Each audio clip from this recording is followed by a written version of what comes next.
ഈ മാല എവിടുന്ന് വാങ്ങിച്ചേ? HRR jewellery എന്നാണ് സാറേ. എന്ത് പറ്റി? ഇത് കണ്ടോ, ഇത് മുഴുവൻ മെഴുക. മൊത്തം തൂക്കം 3.5 പവനുണ്ട്. പക്ഷെ സ്വർണം 1.5 പവൻ തേച്ചുണ്ടാവില്ല. എന്റെ ദൈവമേ, ഒരു 4.5 മാസം മുമ്പ് മേടിച്ചാണ് ചേച്ചി. ഉരച്ചു നോക്കാൻ എടുത്തപ്പോഴേ എനിക്ക് സംശയം ഉണ്ടായിരുന്നു. വെറുതെ ഒന്ന് തോണ്ടി നോക്കിയപ്പോ ആ തോടളകുന്ന ഒരു സാധനം അങ്ങ് പോന്നു. എന്തൊരു തട്ടിപ്പാ ഇതൊക്കെ. 3.5 പവന്റെ പൈസ കൊടുത്ത് മേടിച്ചല്ലേ ഇത്? അതെ, ഞാൻ ഹസ്ബൻഡിനെ ഒന്ന് വിളിക്കട്ടെ ചേച്ചി. കാണിച്ചു നോക്കട്ടെ. ഹലോ ഹലോ ശ്രീയേട്ടാ, ഞാനിവിടെ ബാങ്കിൽ ഇതുകൊണ്ട് വന്നേണേ. അപ്പൊ അവര് പറയണത് നമ്മുടെ മാലയിൽ 1.5 പവനെ സ്വർണ്ണമുള്ളൂ, ബാക്കിയൊക്കെ മെഴുകാണെന്നൊക്കെ. നമ്മളിപ്പോ ഇനി എന്ത് ചെയ്യും? മണി, നീ ഇത് എന്താ പറയണേ? എനിക്കൊന്നും മനസ്സിലാവില്ല ശ്രീയേട്ടാ. എന്നിട്ട് മാല അവര് വാങ്ങിച്ചോ? ഇല്ല, ബാങ്കിൽ അവര് പറഞ്ഞ നമ്മള് ജ്വല്ലറിയിൽ കൊണ്ടുപോയി ഉടനെ കൊടുക്കാനാണ്. നീ ഒരു കാര്യം ചെയ്യേ, ആ അനീഷിനെ ഒന്ന് വിളിക്കുക, എന്നിട്ട് തിരിച്ചു വിളിക്കുക. ആ വിളിക്കട്ടെ, ഞാൻ അനീഷിനെ വിളിക്കാം. ടെൻഷൻ ആവണം. നീ ടെൻഷൻ അടിക്കണ്ട, നീ ബാങ്കിൽ നിന്ന് പറഞ്ഞ പോലെ ചെയ്യേ. ശരി.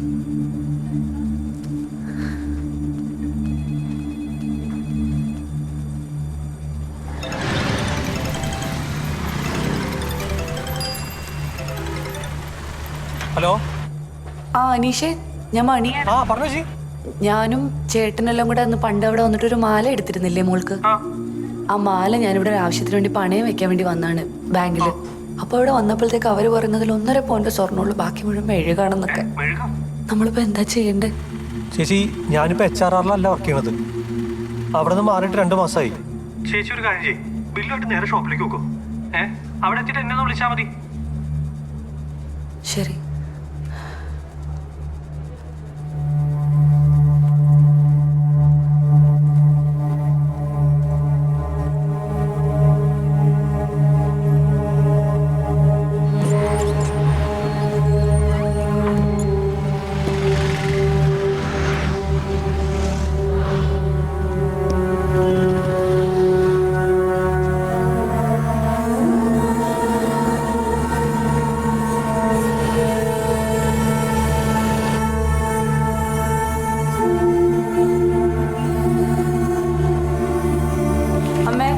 HRRന്റെ ഒരു ചോപ്പ് കളറിലെ കവർ ഇതിനകത്ത് വെച്ചിരുന്ന നമ്മ കണ്ടായിരുന്നോ?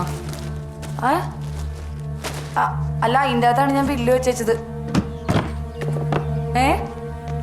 കഴിഞ്ഞ തവണ ഞാൻ ഇല്ലല്ല, ഞാൻ ഒരു മിനിറ്റ്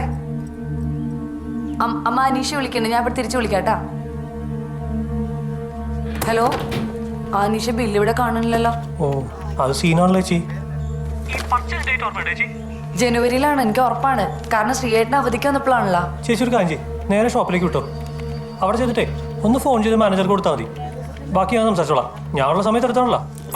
ആ ഞാൻ കടയിലേക്ക് ചെല്ലണേണ്. ആ ശരി.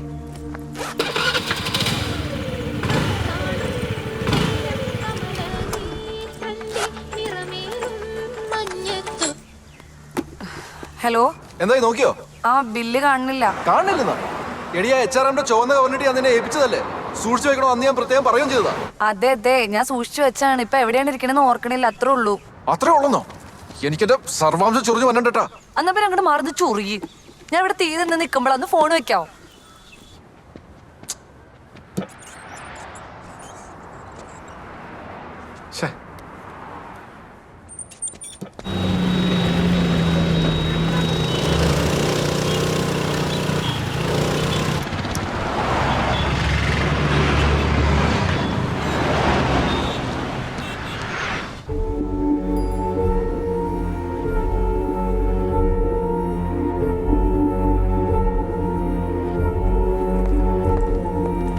മാം. ഓ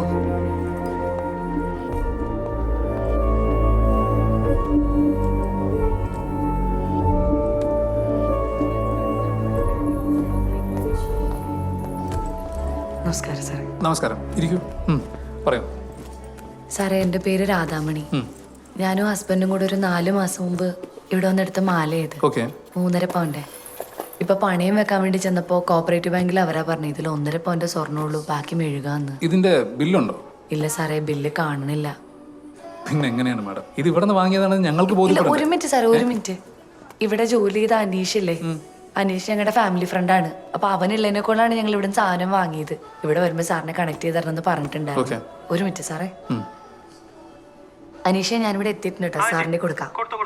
സാറേ. ഹലോ സാറേ അനീഷാണേ. അവരന്ന് എന്റെ കെയർ ഓഫിലായിരുന്നു മാല അവിടെ പറഞ്ഞു. ആര്? സാറേ അനീഷാണ്. ആ മാലയുടെ കേസിലെ സാറേ വളരെ ഇഷ്യൂ ഓക്കെ. ഹലോ നമ്മളെ ഓക്കെയാണ് സാറേ.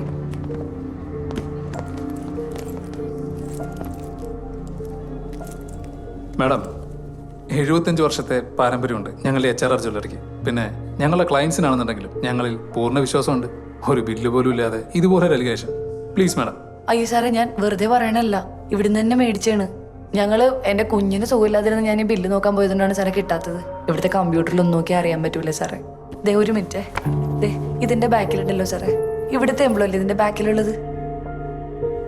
മാഡം, വളരെ വലിയൊരു കോമ്പറ്റീഷനുള്ളൊരു ഫീൽഡാണിത്.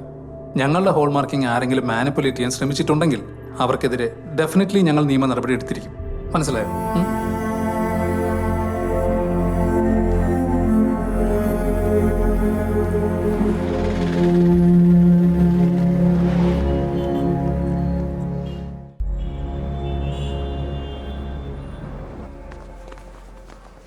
മാളസേ ഉണത്തല്ലേ?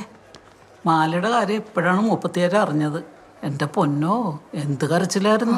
ഡോക്ടറും നേഴ്സുമാരും എല്ലാം ഓടിക്കൂടി. ഉറങ്ങിയോ? ഇപ്പൊ ഒന്ന് മയങ്ങിയതേ ഉള്ളു. ഭക്ഷണം കൊണ്ടുവന്നിട്ടുണ്ട്, കഴിക്കാം.